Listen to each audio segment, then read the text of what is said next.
Hi guys, so we are going to start part 6 of geography previous year questions 2010 to 2019, and it will be on the topic climatology again, and this is the last video on climatology previous year question. So let's start.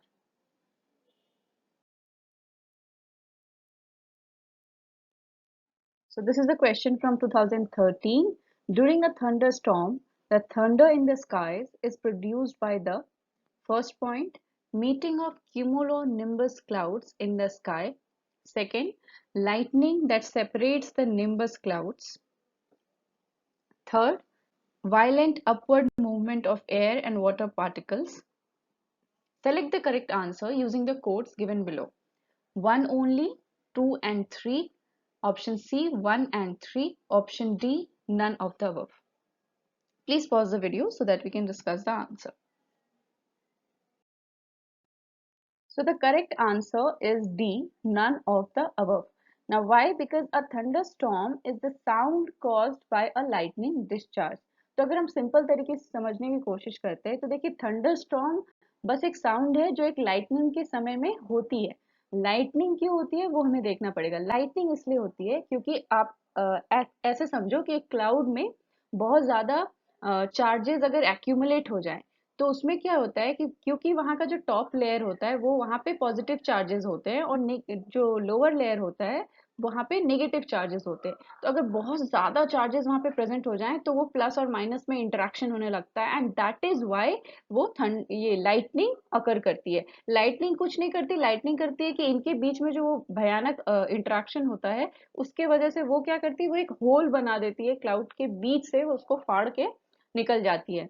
ठीक है, और कभी कभी क्या होता है कि अगर वो लाइटनिंग ग्राउंड को स्ट्राइक करे तो और भी कभी कभी ज्यादा सीवियर देखिएगा थंडर की आवाज होती है। तो जितना ज्यादा सीवियर थंडर की आवाज है मतलब उतना ज्यादा वहां पे इलेक्ट्रिक डिस्चार्ज हुआ है and that is why the huge like humongous sound is produced. ठीक है, तो ये एक बेसिक रीजनिंग है जो आपको समझ में आना चाहिए। और नॉर्मली क्या होता है, जो अर्थ सरफेस होता है वहां पे पॉजिटिव चार्जेस होते हैं और क्योंकि क्लाउड का लोअर वाला पोर्शन नेगेटिव चार्जेस है तो वो एक अट्रैक्शन वहां पे होता है एंड देन इसलिए भी वो थंडरस्टॉर्म जो है वो और ज्यादा सीवियर हो जाता है। अब आप देख सकते हैं कि ऑप्शन 2 है यहाँ पे, जहाँ पे लाइटनिंग लिखा हुआ है, the lightning that separates the nimbus clouds. पहली बात तो निम्बस क्लाउड्स वैसा कोई मैंने एक्सप्लेनेशन नहीं देखा है, लेकिन अगर फिर भी हम उस ऑप्शन को कंसिडर करें, लेकिन उससे रिलेटेड हमारे पास कोई प्रॉपर चॉइस नहीं है क्योंकि आप देख सकते हैं कहीं पे 2 ओनली नहीं लिखा हुआ है और बाकी 1 एंड 3 बिल्कुल ही रीजन है नहीं। सो that is why option D is the most appropriate. So yeah, that is the answer. Let's proceed.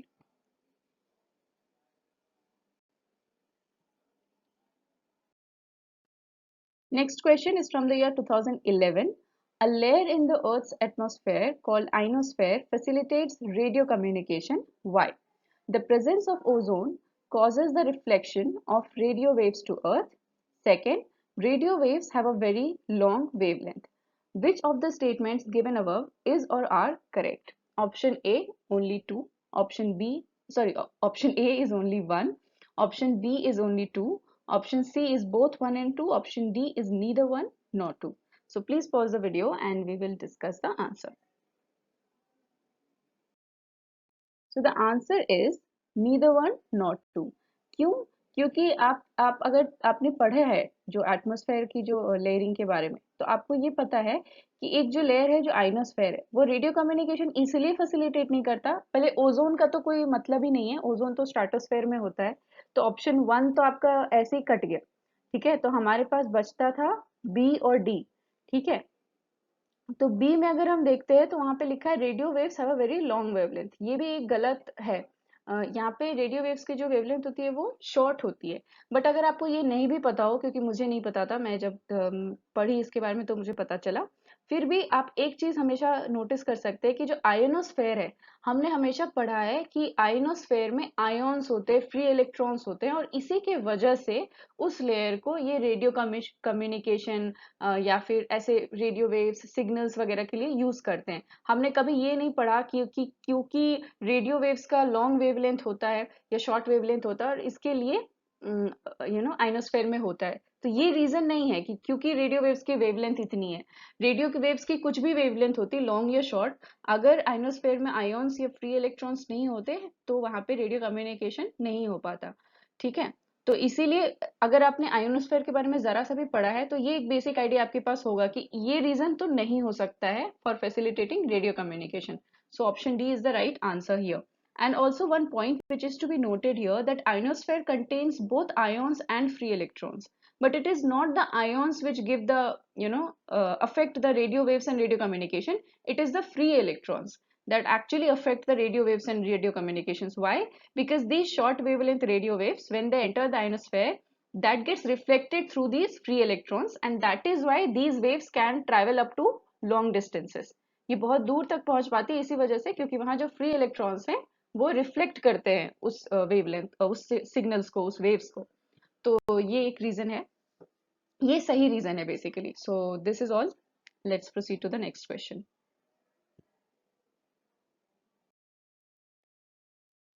So again the question is from the year 2011. The jet aircrafts fly very easily and smoothly in the lower stratosphere. What could be the appropriate explanation? First point, there are no clouds or water vapor in the lower stratosphere.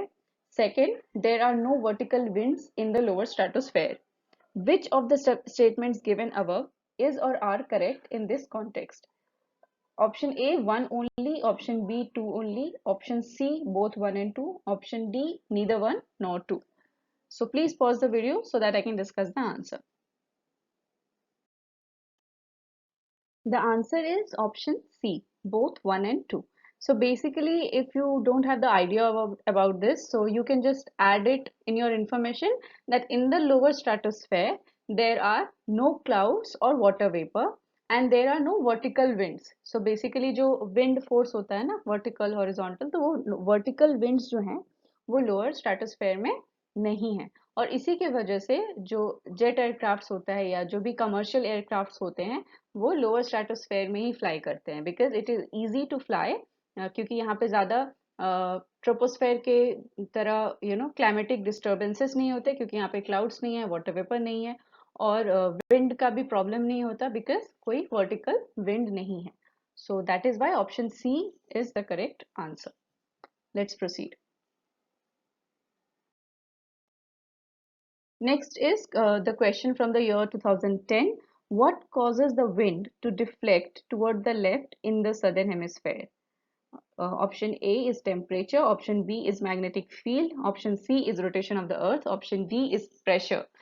I think ये तो हमने काफी discuss कर लिया, ये previous year question में ही पढ़ा है हमने। तो आपको, मुझे अभी, मैं ज्योग्राफी में घुसी भी नहीं हूँ, सिर्फ प्रीवियस ईयर क्वेश्चंस करके आप ये क्वेश्चन सॉल्व कर सकते हैं। So please let me know the answer, और ये करेक्ट करना है, okay? So let's pause the video and I'll discuss the answer. So the answer is obviously option C, rotation of the earth. हमने काफी अच्छे से ये explain किया है एक वीडियो में, जिसमें हम लोग कोरियोलिस फोर्स के बारे में डिस्कस कर रहे हैं, एंड वी ऑलरेडी डिस्कस्ड कि जो नॉर्दर्न हेमिस्फेयर है वहाँ पे क्या होता है, ऑब्जेक्ट्स लेफ्ट की तरफ बेंड करते हैं और सदर्न हेमिस्फेयर में उसका अपोजिट होता है।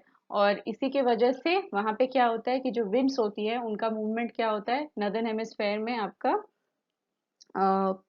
एंटी सॉरी क्लॉकवाइज मूवमेंट होता है और सदर्न हेमिस्फेयर में एंटी क्लॉकवाइज मूवमेंट होता है।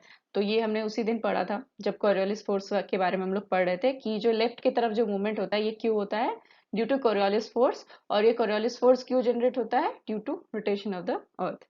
सो option C is the right answer here. Let's proceed.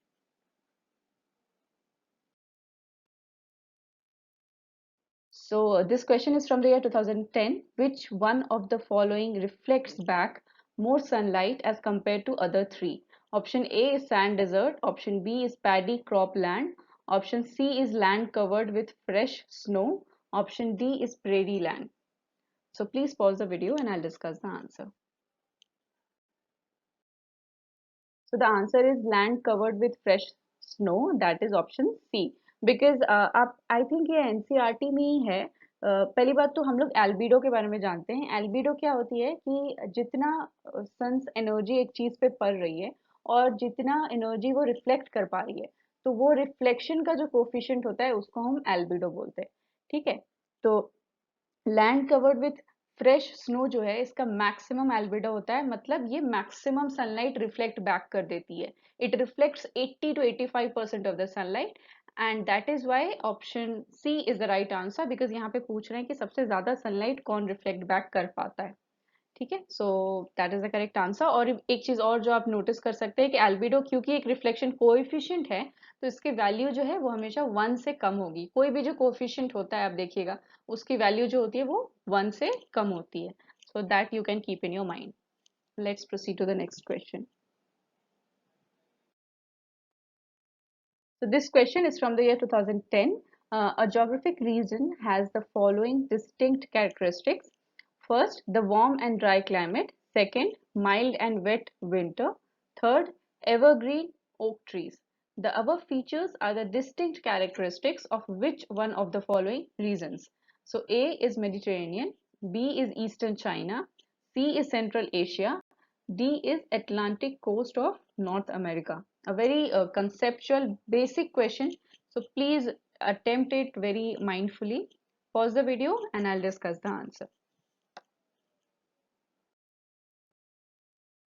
So एकदम सीधा स्ट्रेट सवाल था ये, क्योंकि आपको जो भी क्लाइमेट हमारे होते हैं, क्लाइमेटिक रीजंस, उनके जो मोस्ट इम्पॉर्टेंट है उनका कुछ बेसिक एक डिस्टिंक्ट कैरेक्टरिस्टिक होता है. और आप देखिए क्वेश्चन में ऑलरेडी ये चीज लिखा हुआ है कि डिस्टिंक्ट कैरेक्टरिस्टिक है, मतलब एकदम यूनिक जो उस जगह का कैरेक्टरिस्टिक है वो है ये. और आप देखेंगे कि मेडिटेरेनियन क्लाइमेट के बारे में एक चीज होती है कि वहाँ पे वार्म और ड्राई क्लाइमेट होता है, और विंटर जो होती है वो वहाँ पे माइल्ड और वेट होती है, और वहाँ की जो समर्स हैं वो आपका ड्राई होता है. वहाँ बारिश विंटर में होती है, समर्स ड्राई होते हैं, और समर है तो ऑब्वियसली वार्म टू हॉट है. और वहाँ पे जो ट्रीज मिलते हैं वो एवरग्रीन ओक ट्रीज होते हैं, और सिट्रस फ्रूट्स और ग्रेप्स ये सब मेडिटेरेनियन क्लाइमेट में मिलते हैं. सो that is why a very straight question I must say, and if you have read the basics, could be attempted, I think. So yeah, that is the answer, A, Mediterranean. Let's proceed to the next question. This question is from the year 2010. Consider the following which can be found in the ambient atmosphere. First, soot. Second, sulfur hexafluoride.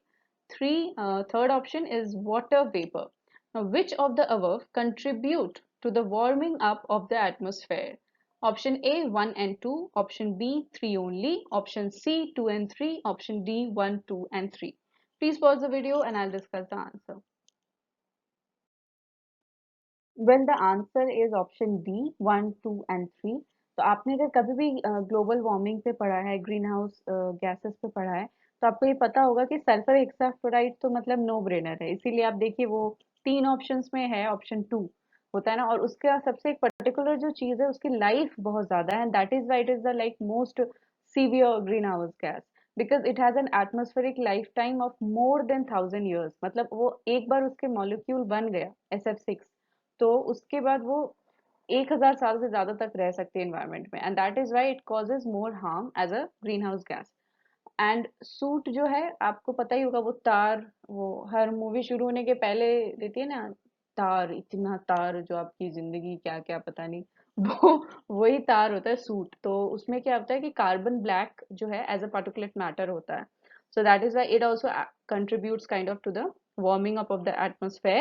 But I must say that is the most tricky point in this question, soot, क्योंकि sulphur हेक्सल्फराइड और water vapour तो हम लोग पढ़ते रहते हैं तो वो हमें पता होता है, बट सूट कहीं से मेंशन नहीं होता, so you can get confused there. And water vapour ऐसे लगता बहुत मासूम है, but it is also a green house gas. It also warms up the atmosphere, and it is one of the most abundant, क्योंकि water vapour तो सबसे ज्यादा है ना, हर जगह है, तो इसीलिए it is one of the most abundant green house gas. Okay, and let's see, like थोड़ा सा अगर ग्रीन हाउस गैस के बारे में जाने तो वो आप, मैं एक पिक्चर दिखाती हूँ, उससे आपको ज्यादा क्लियर होगा. तो आप यहाँ पे देखिए जो सन है वो अपने अल्ट्रावायलेट रेडिएशंस जो हैं वो अपने लंबे लंबे रेडिएशंस को अर्थ की तरफ भेजती है. अर्थ क्या करता है, अर्थ अपने छोटे छोटे टेरेस्ट्रियल रेडिएशंस वापस रिफ्लेक्ट करता है, और ये जो रिफ्लेक्शन अर्थ द्वारा की जाती है इसी को ट्रैप कर लेते हैं ये जो ग्रीन हाउस गैसेस होते हैं. And that is why we like green house gas are any of those gases जो ये जो रिफ्लेक्टेड अर्थ का टेरेस्ट्रियल रेडिएशन है उसको ट्रैप करके उसका जो हीट है वो उस एनवायरनमेंट में वहीं पे रहने देते हैं, एंड दैट इज वाई क्या होता है, वो एरिया ज्यादा गर्म होता जाता है क्योंकि हीट जो है वो ट्रैप हो जाता है। ठीक है, वो रेडिएशन वापस एटमॉस्फेयर तक पहुंच नहीं पाता, ये गैसेस यहीं बीच में ही उसको ट्रैप कर लेते हैं, जैसा कि आप देख सकते हैं CO2, H2O, CH4 भी है यहाँ पे, मीथेन जो है वो भी एक ग्रीन हाउस गैस है। तो ग्रीन हाउस गैसेस का काम यही है कि ये टेरेस्ट्रियल रेडिएशंस को बीच में ही रोक के वो जो हीट है उसको वहां पे ट्रैप कर लेते हैं, दैट इज वाई ये जो अर्थ का हमारा एटमॉस्फेयर है ये काफी गर्म हो जाता है, जितना नहीं होना चाहिए। ठीक है, so that is the explanation for green house gases, in case अगर आपको याद ना हो तो। ठीक है, और यहीं पे ये वीडियो समाप्त होता है। आप अपने दोस्तों के साथ जाकर चाय पी सकते हैं एंड बातचीत कर सकते हैं, और इसमें से मैं वो गिलहरी हूँ जो चाय नहीं पी रही है, क्योंकि आई एम द वन में mostly in my friend groups जो बात कर रहा होता है, मेरे दोस्त चाय पी रहे होते हैं और फिर मेरी चाय खत्म नहीं होती और वो मुझे ताना मारते हैं कि तुम्हारी चाय क्यों नहीं खत्म होती, और फिर मेरे चाय से दो घुट पी भी लेते हैं। सो या, these people are friends. So basically, yes, here we end the video here, and thank you so much for watching the video, and I'll meet you in the next video. Bye bye.